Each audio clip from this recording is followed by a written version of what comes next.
Hi and welcome to gameclubtabletop.co.uk with another unboxing.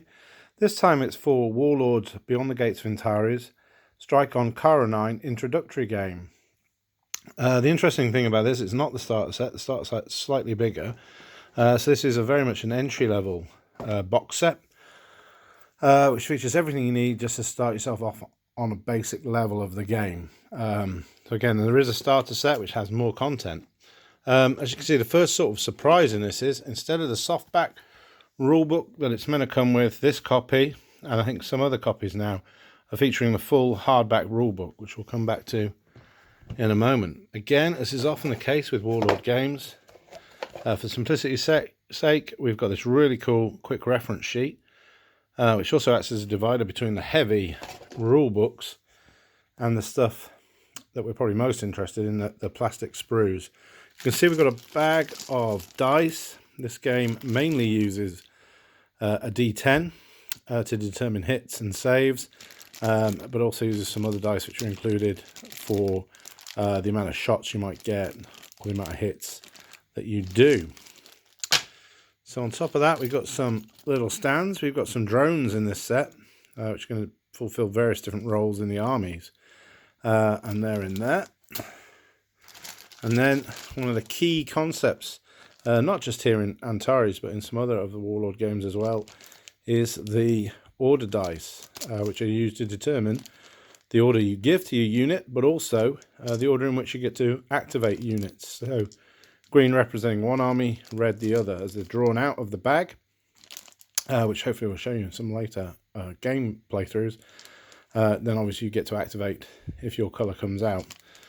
Again, this sort of takes away from some other game systems where you may play all of your army and then the other army gets to go, which can leave you sometimes like kind of in a bad position. Now here we can see we've got the Algarin armored infantry squad.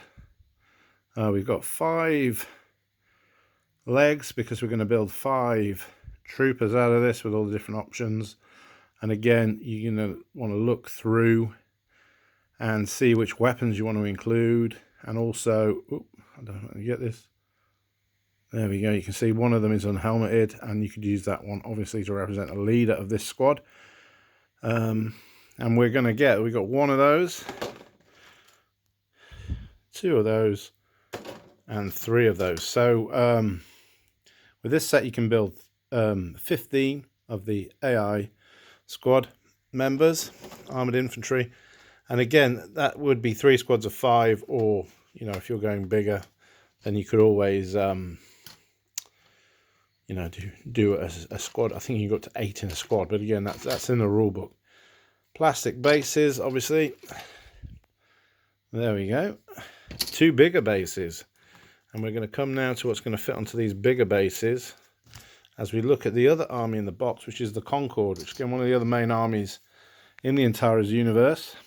And you can see here again on the sprue, well, I'll go back to the other sprues in a minute just to show you something I've forgotten to say. We've got another 5, again, it's going to be 5 troopers on here, but also on here, we've got some spotter drones, which is the 2 things I'm trying to just show there. And then we've got the parts there to assemble a light support drone, which is going to fit on that bigger base.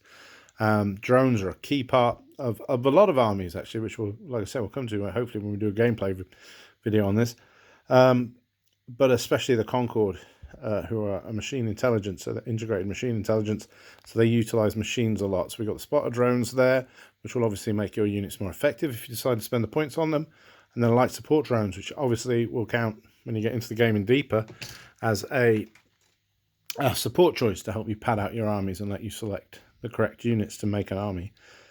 And again, here you can see another couple of spotters, and we've also got the light support drone, another one of those. So we can have a unit of 2 of those if we want, or we could have 2 separate support units. Just quickly going back to the Algarin, if I can find them because they're quite small. Yep, there it is. It's just these parts here, 2 that I've got in shot there.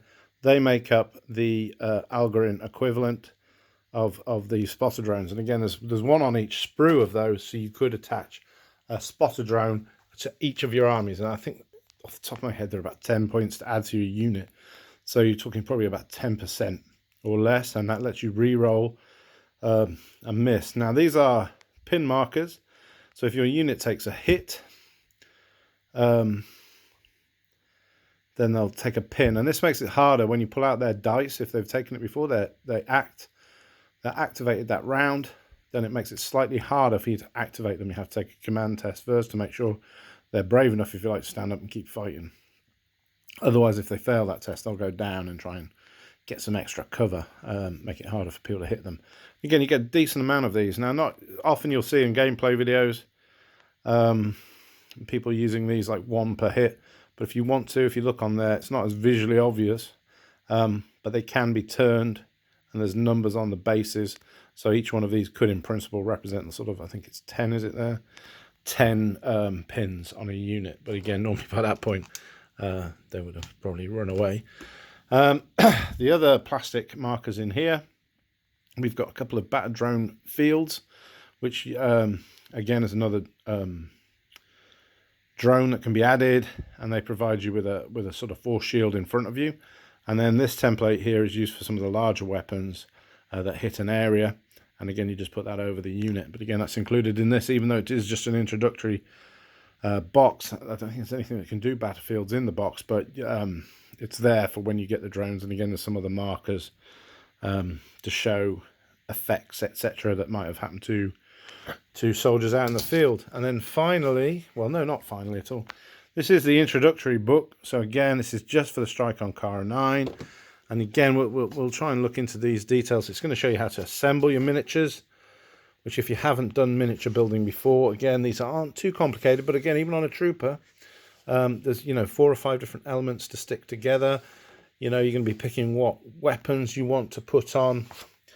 And then we're into the key rules, showing you what the templates do, and things like that. So it's going to talk you through these basic scenarios, and what we're hoping to do maybe in the later videos, once I've got some figures built, is to show you some of these scenarios, just so you can see how this game works in practice. And again, there you can see them just about, if the light wasn't so bad, in the with a drone there working together. And that's one of the key things in this game, is making all the different elements of your armies work together in combined arms to really come about. They've also included some cut-out cardboard, like quite good colour, really vibrant alien terrain to try and make your tabletop look more like these bizarre battlefields that the humans of the future are fighting over. So there's two sheets of that.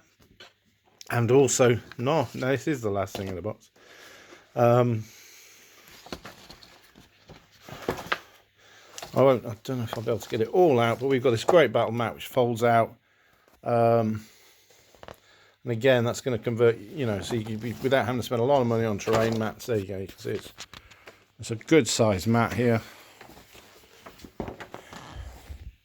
Quick turn to the side so you can see.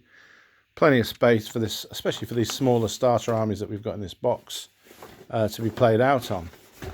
And again, like I say, this isn't meant to come with this book, but I think we're due an update later in the year, hopefully. Everyone's hoping it's going to be this year. So this one does come with the full rule book, which again has loads of great detail in here. Great pictures to inspire you for the paint themes, the colour schemes you're going to want to use. But again, it's going through all the different vehicles, all the different weapons. And then one of the key things at the back, which again, as far as I know, they're available as downloads off the website as well, which one of the great things about Warlord is the support you get. You've got the army lists and some history on all the different empires as well. So here you can see the army lists, and again here it tell you how much to spend for extra weapons and different drones to go with your forces. So the other one that I have got for sale at the moment, which will be going on the website, is exactly the same weight as this box that I've opened here, and therefore I can only assume that it's got the hardback in. But like I say, on the box it does state a lighter, more basic rule book, which wouldn't have as much detail in, but it's still get you up and playing. And like I say, in a way, it's a great little starter box with key units in, the 2 main infantry for 2 of the main forces in the game, which will really let you start to build your forces ahead of any potential changes. One thing that highly unlikely to get rid of is the two main units in the game, if you like. So again, hopefully that's sort of piqued your interest. And like I say, we'll do some playthroughs so you can just see how different it is to some of the other sort of futuristic battle games out there. So that's it. That's I'll show you the book list. That's the Gates of Antares Strike on Kara 9 intro set, and I think that for the money you're getting a lot of value in there. Like I say, if you're interested, check it out on the website www.gameclubtabletop.co.uk. Thanks a lot for watching. I'll see you next time. Thank you. Bye.